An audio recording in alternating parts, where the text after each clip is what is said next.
নমস্কার। আশা করি আপনারা সবাই খুব ভালো আছেন।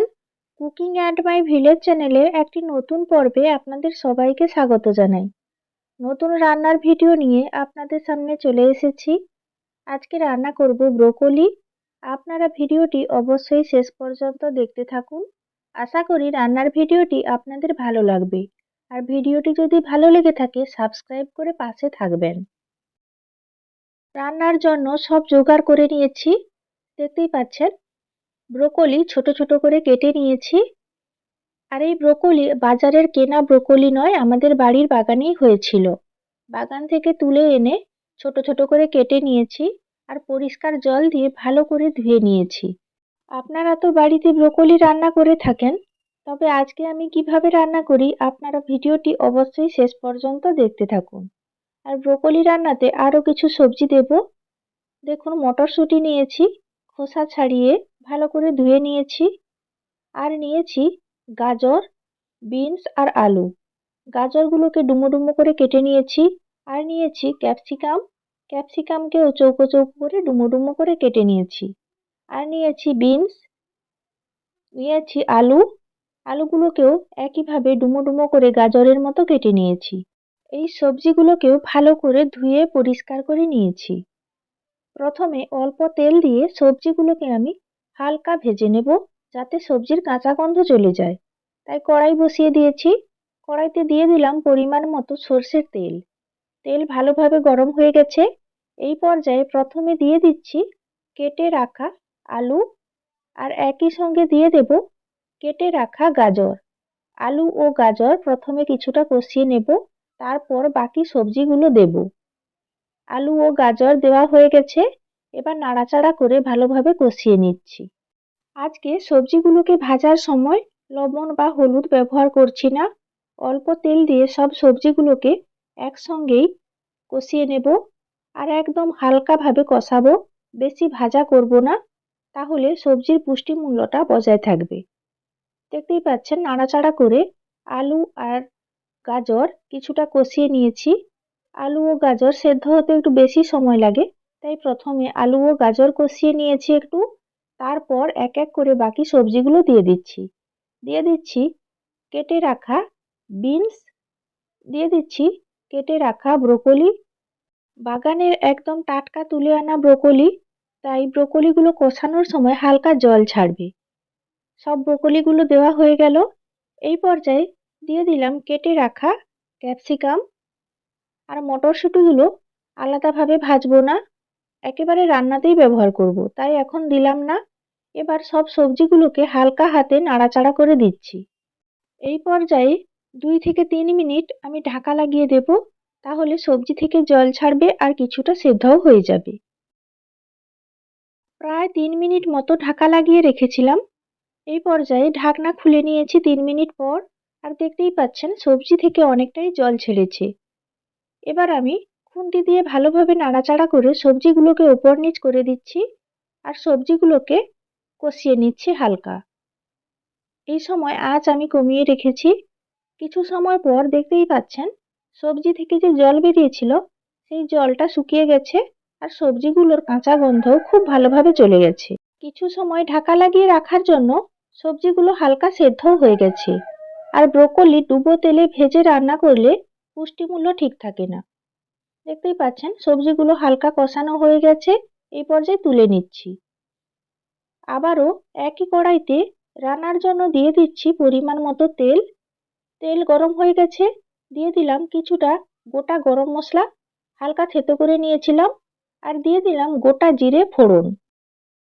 নাড়াচাড়া করে ফোড়ন ভেজে নিচ্ছি। আর ফোড়ন ভাজার পর দারুণ একটা গন্ধ বেরিয়েছে। তেলের মধ্যে এইভাবে ফোড়ন দিলে গন্ধটা খুব ভালো হয়। ফোড়ন ভাজা হয়ে যাওয়ার পর দিয়ে দিলাম আদা বাটা। তেলের মধ্যে আদা ভালো করে কষিয়ে নিচ্ছি, কারণ আদার কাঁচা গন্ধ থাকে। কাঁচা গন্ধটা যাতে চলে যায়, তাই নেড়ে চেড়ে ভালোভাবে কষিয়ে নিচ্ছি।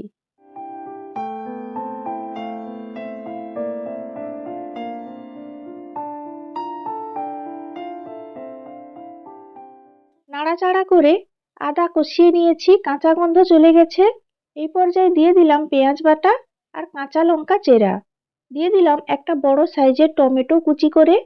ডুমো ডুমো করে কুচি করে নিয়েছি টমেটো, আর দিয়ে দিলাম জিরে বাটা, দিয়ে দিলাম পরিমাণ মতো হলুদের গুঁড়ো, আর একই সঙ্গে দিয়ে দিলাম পরিমাণ মতো লবণ। আজকে আমি কাঁচা লঙ্কা দিয়েই ব্রোকলি রান্না করব, গুঁড়ো লঙ্কা ব্যবহার করব না। আর মশলা যাতে পুড়ে না যায় অল্প জল দিয়ে দিলাম। এবার সব কিছু নাড়াচাড়া করে খুব ভালোভাবে কষাতে থাকবো। অল্প জল দিয়ে মশলা কষিয়ে নিচ্ছি, তাহলে মশলাটা পুড়েও যাবে না আর টমেটোগুলো তাড়াতাড়ি গলে যাবে।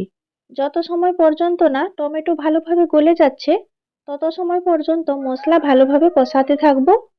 টমেটোটাও গলে যাবে আর মশলার কাঁচা গন্ধও চলে যাবে।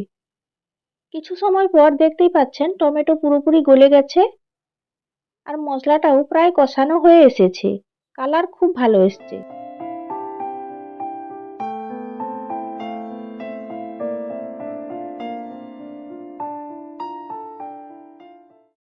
আজকে আমি একদম অল্প তেলেই রান্নাটা করছি, তাই দেখুন মশলা থেকে খুব একটা তেল বার হয়নি।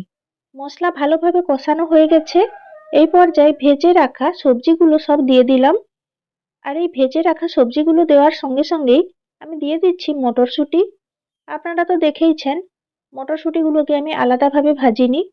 এ পর্যায়ে সবজিগুলোকে মশলার সঙ্গে নেড়েচেড়ে ভালোভাবে মিশিয়ে নিচ্ছি। তবে সবজিগুলোকে মশলার সঙ্গে খুব বেশি সময় ধরে নাড়াচাড়া করব না। এই ব্রোকলি অত্যন্ত পুষ্টিকর একটি সবজি। এই ব্রোকলির মধ্যে vitamin K, vitamin C, antioxidant, fibre প্রভৃতি উপাদান থাকে। ব্রোকলি খেলে হৃদরোগ বা ক্যান্সারের ঝুঁকি অনেকটাই কমে। তবে বেশি পরিমাণে খাওয়া উচিত নয়, পরিমিত পরিমাণেই খাওয়া ভালো, না হলে পেট ফাঁপা বা গ্যাসের সমস্যা হতে পারে। মশলার সঙ্গে সবজিগুলোকে মোটামুটি নেড়েচেড়ে নিয়েছি। এই পর্যায়ে দিয়ে দিয়েছি পরিমাণ মতো জল। তরকারি ফুটতে শুরু করেছে। 10 মিনিটের জন্য ঢাকা লাগিয়ে হালকা আঁচে ফুটিয়ে নেব। প্রায় 10 মিনিট হয়ে গেছে। এই পর্যায়ে ঢাকনা খুলে নিয়েছি, আর দেখতেই পাচ্ছেন তরকারি খুব সুন্দর ফুটছে। আর সবজিগুলোকে নেড়েচেড়ে ওপর নিচ করে দিলাম, আর সবজিগুলো যেটুকু সেদ্ধ হতে বাকি ছিল খুব ভালোভাবে সেদ্ধ হয়ে গেছে। গাজর, আলু, ব্রকলি সবকিছুই ভালোভাবে সেদ্ধ হয়ে গেছে। আর এই সবজি হালকা মিষ্টি ভাব লাগলে খেতে ভালো লাগে, তাই সামান্য পরিমাণে একটু চিনি দিয়ে দিলাম।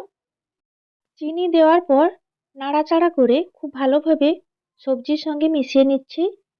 আর এই ব্রকলির সবজি একদম শুকনো শুকনো করব না, অল্প একটু ঝোল থাকবে।